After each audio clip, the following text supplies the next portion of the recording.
राहुल गांधी को केरल के पूर्व मुख्यमंत्री दिवंगत ओमन चांडी की याद में स्थापित ओमन चांडी लोक सेवक पुरस्कार के लिए चुना गया है। ओमन चांडी फाउंडेशन ने प्रथम ओमन चांडी लोक सेवक पुरस्कार की घोषणा नेता की पहली पुण्यतिथि के 3 दिन बाद की गई।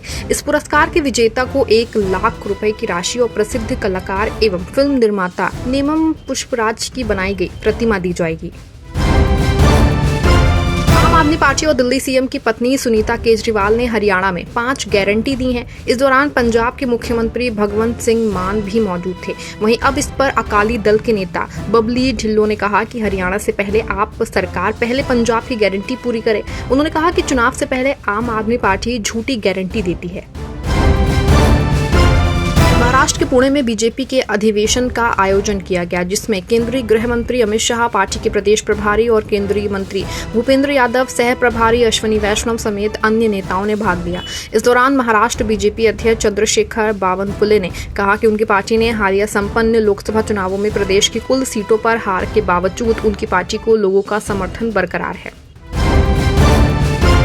नेम प्लेट को लेकर उठा विवाद थमने का नाम नहीं ले रहा है। ऐसे में अब इसको लेकर सपा यूपी प्रदेश अध्यक्ष श्यामलाल पाल ने एक कार्यक्रम में शामिल होने के लिए उन्नाव पहुंचे थे, जहां उन्होंने योगी सरकार की तरफ से कांवड़ यात्रा मार्ग पर दुकानदारों पर अपने नेम प्लेट लगाने के फरमान पर निशाना साधा और सीएम योगी आदित्यनाथ को घेरने का काम किया और उनके इस फैसले का विरोध भी किया। नेता सोमनाथ भारती ने लोकसभा चुनाव 2024 में कथित भ्रष्ट आचरण के आधार पर भाजपा सांसद बांसुरी स्वराज की जीत को चुनौती दी है। इसको लेकर भाजपा सांसद बांसुरी स्वराज ने कहा कि सोमनाथ भारती की हार हुई है, न केवल लोकसभा चुनाव में बल्कि मालवीय नगर विधानसभा में भी, जहां से वे मौजूदा विधायक हैं। स्वाभाविक बात है कि उन्हें अपनी हार पचाने में मुश्किल हो रही है और मैं आम आदमी पार्टी के सामने डटी रहूंगी।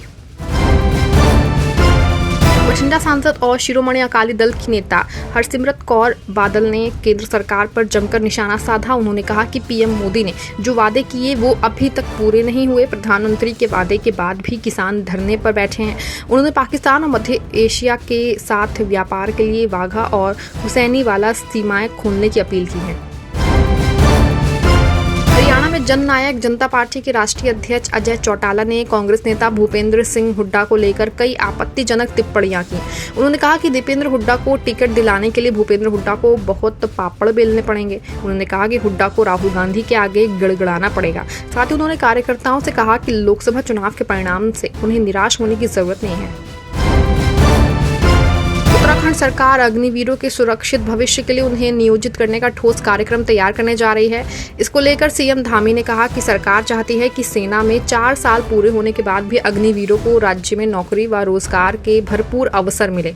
रिटायर्ड अग्निवीरों का राज्य की सेवा में भरपूर उपयोग किया जाएगा, ताकि उनके नियोजित होने के साथ ही वे सभी राज्य के विकास में सहभागी बन सकें। हिमाचल सरकार ने शिमला दिवस योजना 2041 में संशोधन किया है। सरकार भूमि कटाव को कम करने और पर्यावरण संरक्षण सुनिश्चित करने के लिए कार्य कर रही है। सरकार ने हरित क्षेत्रों में आवासीय निर्माण को नियोजित करने का फैसला किया है। सरकार ने कहा कि शिमला उत्तर भारत को प्राण वायु देता है। ऐसे में शिमला के प्राकृतिक सौहार्द को बरकरार रखने के लिए कार्य हो रहा है। विधानसभा चुनाव को लेकर महाराष्ट्र का सियासी पारा चढ़ा हुआ है। ऐसे में नेताओं की प्रतिक्रिया भी सामने आने लगी है। वहीं महाराष्ट्र के उप मुख्यमंत्री देवेंद्र फडणवीस ने महाराष्ट्र विधानसभा चुनाव को लेकर बड़ा दावा करते हुए कहा कि चुनाव में भाजपा सबसे बड़ी पार्टी बनकर उभरेगी।